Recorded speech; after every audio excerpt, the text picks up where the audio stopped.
Бірінші, әлеуметтік желіде мемлекет кепілдік беретін білім беру денсаулық сақтаудағы әлеуметтік міндеттемелер қысқартылады деген жансақ пікір таратуда.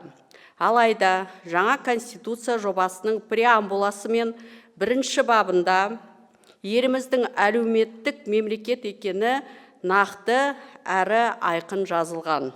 Ешкім медициналық көмек пен білім алу құқығынан айырылмайды. Мына нәрсені айқын түсінуіміз керек. Тегін деген ұғым құқықтық тұрғыдан нақтырақ азаматтар ақы төлемей, заңда белгіленген тәртіппен медициналық көмек алуға құқылы деген тұжырымдамамен алмасты. Яғни, азаматтардың ақысыз негізінде көмек алуына мемлекет кепілдік береді. Расында, аталған қызметтер ешқашан өздігінен тегін болған жоқ. Олар әрдайым мемлекеттік бюджет есебінен қаржыландырып келді. Осыған байланысты айтылып жүрген кез келген пайымның ешқандай негізі жоқ. Осы орайда құжаттың 32 және 33 баптарында азаматтарымыз үшін ақысыз негізде медициналық көмек пен бастауыш және орта білім алу құқықтарының бекітілуі шын мәнінде жоғарыда аталған адами капиталды дамытудың негізі екені сөзсіз. Сонымен бірге, бұл баптардың 3 тармағында көрсетілген ақылы көмек алу құқығы да азаматтардың денсаулығын сақтаудағы мүмкіндіктерін арттыратыны маңызды норма. Бұл тұрғыда ұсынылып отырған құқықтық тұжырым орынды деп санаймын. Десе де, осы баптарға қатысты кейбір ұғымдарда мазмұндық тұрғыда нақтылау қажет. Мәселен, 33 баптың 1 тармағында бастауыш және орта білім деген тіркесті орта мектеп немесе жалпы білім ұғымымен алмастыруды ұсынамын.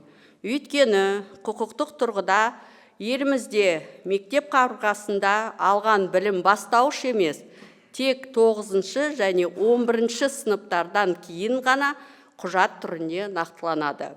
Сонымен қатар 33 баптың 2 тармағындағы Қазақстан Республикасы азаматының заңға сәйкес мемлекеттік жоғарғы оқу орындарында конкурс негізінде жоғары білім алуға құқығы бар қағидасынан мемлекеттік деген сөзді алып тастауды ұсынамын.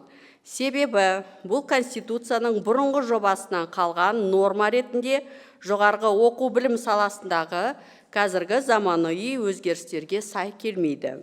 Атап айтқанда, біріншіден, бүгінде барлық мемлекеттік жоғарғы оқу орындарында коммерциялық емес акционерлік қоғам құқықтық статусында қызмет атқарады. Сондай-ақ, азаматтарымыз мемлекетіміздің ақысыз жоғары білім алуға құқығын тек мемлекеттік жоғарғы оқу орындарында ғана емес, жекеменшік университеттерде пайдалана алады.